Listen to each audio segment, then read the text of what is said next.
it's painful to understand how much of what you're doing isn't productive. So I'll give you an example. So I've done this a couple of times with classrooms full of students. Usually when I'm lecturing about career development, say, okay, how much time do you waste? So then I get the class to vote. How many of you waste 10 hours a day? It's like 10% of the kids will put up their hands. And it's interesting because I don't define what constitutes waste. I just ask the question. So they're diagnosing themselves, right? I'm not saying you're wasting 10 hours a day. I'm just asking. It's like, given your own attitude, how much time are you wasting? 10 hours a day. It's like 10% of the people put up their hands. Well, when you get to like 6 hours a day, 80% of the people put up their hands. So then we do the arithmetic. It's like, because I like doing arithmetic with people. People hate arithmetic, but I like doing it. It's like, okay, 6 hours a day.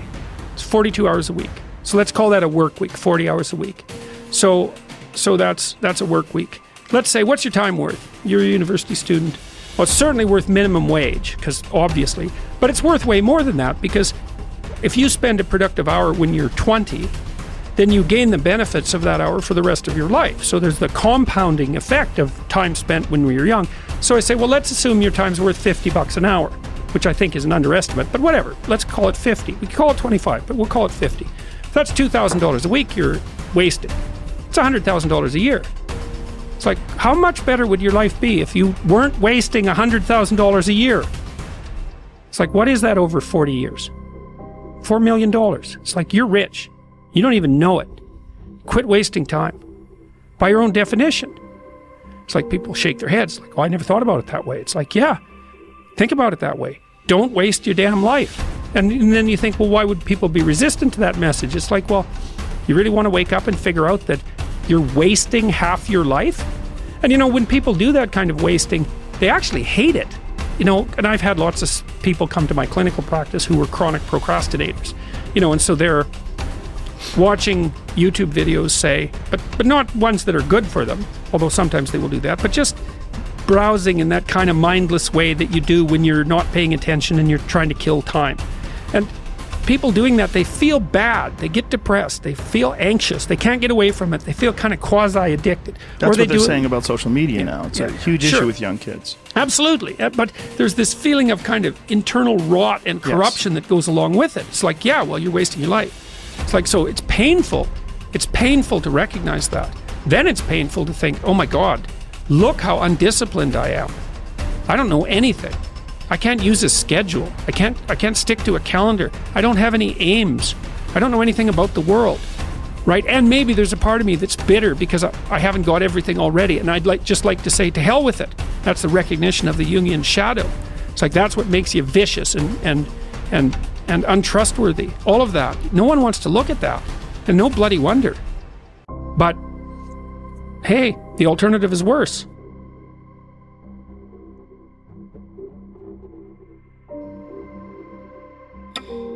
I hate it when I see young people wasting their time, wasting all this technology got, just sitting around in this world that's been created for you, that everything is instant.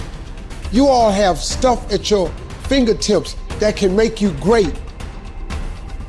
But if you could combine your technology with your parents and your grandparents' work ethic, you could be rich, man.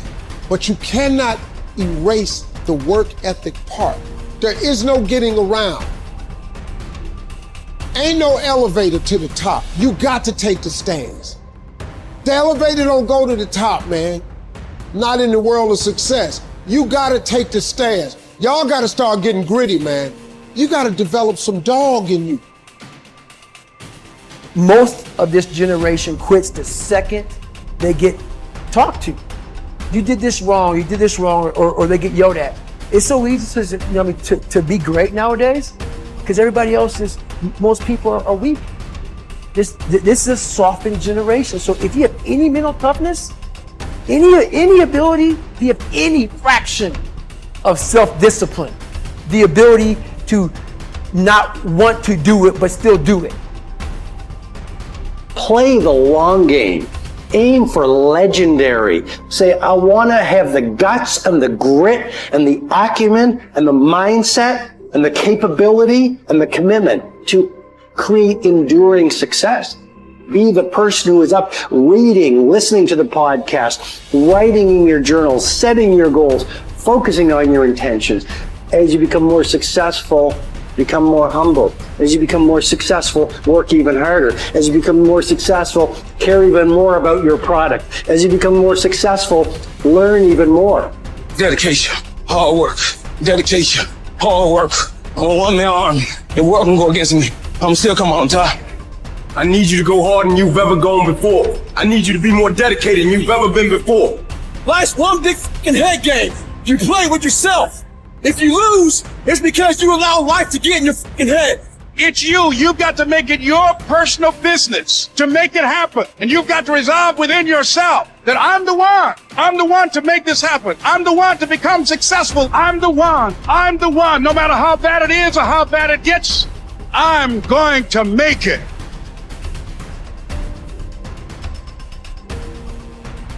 I must say a word about fear. It is life's only true opponent. Only fear can defeat life. It is a clever, treacherous adversary, how well I know. It has no decency, respects no law or convention, shows no mercy. It goes for your weakest spot, which it finds with unnerving ease. It begins in your mind, always, so you must fight hard to express it. You must fight hard to shine the light of words upon it. Because if you don't, if your fear becomes a wordless darkness that you avoid, perhaps even manage to forget, you open yourself to further attacks of fear because you never truly fought the opponent who defeated you. What man actually needs is not a tensionless state, but rather the striving and struggling for a worthwhile goal, a freely chosen task.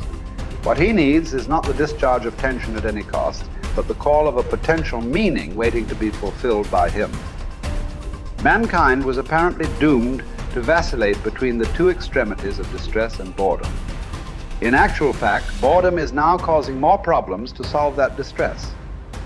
And these problems are growing increasingly crucial, for progressive automation will probably lead to an enormous increase in the leisure hours available to the average worker. The pity of it is that many of these will not know what to do with all their newly acquired free time. Life is not primarily a quest for pleasure, as Freud believed, or a quest for power, as Alfred Adler taught, but a quest for meaning. The greatest task for any person is to find meaning in his or her life. Frankl saw three possible sources for meaning: in work, doing something significant; in love, caring for another person; and in courage during difficult times. Suffering in and of itself is meaningless. We give our suffering meaning by the way in which we respond to it. At one point, Frankl writes that a person may remain brave, dignified, and unselfish, or in the bitter fight for self-preservation, he may forget his human dignity and become no more than an animal. The meaning of life differs from man to man, from day to day, from hour to hour. What matters, therefore, is not the meaning of life in general, but rather the specific meaning of a person's life at a given moment. To put the question in general terms would be to the question posed to a chess champion. Tell me, master, what is the best move in the world? There simply is no such thing as the best or even a good move apart from a particular situation in a game and the particular personality of one's opponent. The same holds for human existence. One should not search for an abstract meaning of life. Everyone has his own specific vocation or mission in life to carry out a concrete assignment which demands fulfillment. Therein he cannot be replaced, nor can his life be repeated. Thus, everyone's task is as unique as is his specific opportunity to implement it. As each situation in life represents a challenge to man and presents a problem for him to solve, the question of the meaning of life may actually be reversed. Ultimately, man should not ask what the meaning of life is, but rather he must recognize that it is he who is asked. In a word, each man is questioned by life, and he can only answer to life by answering for his own life. To life, he can only respond by being responsible. The way in which a man accepts his fate and all the suffering it entails, the way in which he takes up his cross, gives him ample opportunity, even under the most difficult circumstances, to add a deeper meaning to his life, it may remain brave, dignified, and unselfish.